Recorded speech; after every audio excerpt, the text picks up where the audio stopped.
The Blue Jackets fall to the Stars 5-3 in Dallas. Although there was some issue with the Bally Sports app and it working. I'm not a user of the Bally Sports app. I couldn't imagine paying them $20 a month. I don't have cable either, and somehow, some way, I still find a way to watch the Blue Jackets live. I don't know how. Maybe sailing the seven seas a little bit on the internet, but yeah, I couldn't imagine giving them $20 a month. But some trouble for seeing the game early on for the fans. But the Stars wearing their neon eyesore jerseys. Now, I'm not going to knock it completely, because if you are a Stars fan watching this video, I understand why you like the jerseys. They're something that kind of makes other people in different fan bases kind of mad and pissed off at them, like me, just saying they're an eyesore. I love the Cannon for that same reason, that it kind of irks some other people. Some other teams' media members aren't necessarily the biggest fans of the Cannon. There is why I like Brownie the Elf at midfield, because other teams' fan bases will say, well, that looks gross, why is that on there? Actually, half of the Browns fan base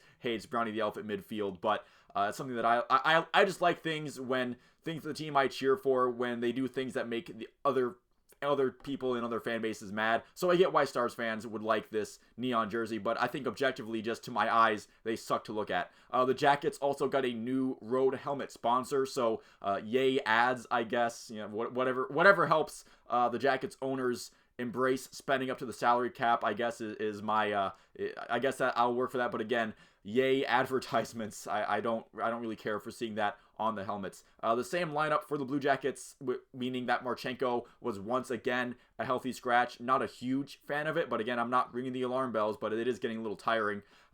Eric Branson was questionable, but he did play. I feel like he's actually been pretty quietly solid lately. Not exactly like mind-blowingly good play or anything, but I do feel like he's been better than worse. Elvis in net this time. It was Spencer Martin in the last game. But Dallas wasting no time getting on the board. It was Thomas Harley getting behind the defense, creating a 2-on-1. Jason Robertson found him for a tap-in goal there. So it's 1-0 Stars less than 30 seconds in. That could have derailed some things early, but I felt like the Jackets did respond pretty well, eventually netting a goal of their own, but not before being unable to convert on a power play. But, you know, what else is new for the Jackets? Back to 5-on-5 play, though. Voronkov receiving a centering pass from Sillinger, and the puck squeaks in. After that, it was Dimitri's first NHL goal, so congratulations to him. Something to take away, even though the game didn't go Columbus's way. Corrali would be penalized, but the Jackets do kill off the Dallas power play. Sillinger would get a face-off violation penalty, but that would be nullified about 20 seconds in after Marchment for the Stars was hit with a holding the stick penalty. And then during that 4-on-4 time, it was Adam Fantilli finding Damon Severson, and he one-times the bouncing puck.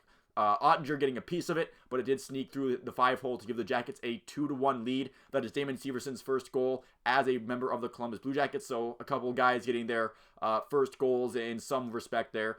Columbus would keep at that score heading into the locker room after the first period, and the second period starts, and it was all Dallas early once again. A lot of action in Elvis's blue paint. The Jackets actually got away with it for a while, about 5 or 6 minutes, but a team like Dallas is going to make you pay eventually if you keep the puck in your own zone, and a shot from Jason Robertson would hit Rope Hintz, and that deflection gave Merzlikins no chance to stop that shot, and that tied the game at 2. And it looked like Marchment was going to give the Stars a lead about midway through the second period, but Columbus would challenge for offsides, and they are just correct, just barely offsides. And that no goal does seem to give the Jackets some momentum midway through the second. They draw a penalty of their own, but the Jackets power play does a good job of killing their own momentum. Columbus doesn't get much going throughout the rest of the second period, and the Stars keeping things well under control. Jackets have to settle for going into the third period tied at 2 instead of down by 1, but it wouldn't remain that way for long into the third. Our old rental friend Matt Duchene, who had a very good run with Columbus a couple of years ago, burying a rebound that Elvis just had no shot of seeing there. Stars having a very good start to all 3 periods in this game. I do feel like Columbus did respond fairly well. They got some prime chances to tie the game early in the third after that goal. Boone Jenner had a particularly good chance that Oettenger just denied with the glove. By the way, Jake Oettenger, who had a 7-0-1 record versus Columbus before this game, now that's 8-0-1. Another really strong game from him. Sillinger would commit a high sticking penalty with about 11 minutes left. A Dallas shot on the delayed penalty on the 6-on-5 hit the post.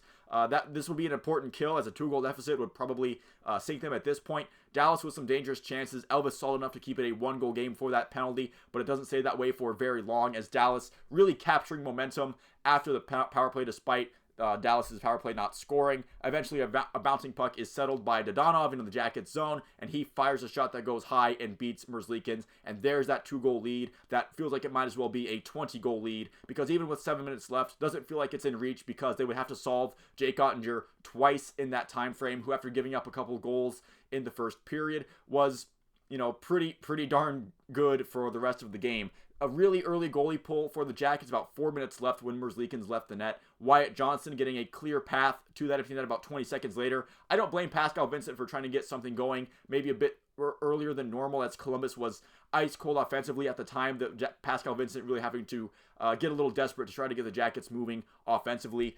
Sean Corrali did score a goal for giggles, I guess, and make the score look a bit better, but 5-3 in favor of Dallas as that ends up. I feel like the Stars did a really, really good job of playing shutdown after those early chances in the third. The Jackets not getting a ton of shots after that early wave in that third period. Dallas Stars just a really good squad. I don't think the effort was bad by Columbus. I think they were playing as hard as they could. They did win some battles. They had a 2-1 lead early, but I do feel like down the stretch for the last 40 minutes, they just kind of got simply a bit outplayed by a team that's just a little better than them. I don't think there's reason to yell and scream, although again, I do feel like having a guy like Kirill Marchenko on the ice when you're down by 1 and you need a goal, I do feel like that could have been better suited for them maybe having a guy like Matthew Olivier, or even though he scored in this one, Dmitry Voronkov, probably isn't an 82-game player right now at this point in his NHL career. I wouldn't mind seeing Marchenko draw in for him at least every now and then, but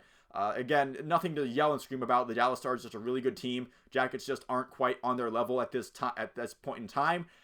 But while you would like to see them capitalize on some of their better opportunities, like that Boone Jenner chance, you're gonna have a guy like Jake Oettinger. He's gonna make those stops in clutch time more often than not. But that's gonna do it for this video. Thank you so much for watching. If you didn't make it this far into it, let me know what you thought about this game and how the Jackets might fare with their tough schedule coming up down in the comments below. Like and subscribe if you enjoyed and like to see more like it. Once again, thank you for watching. I will see you at the next one.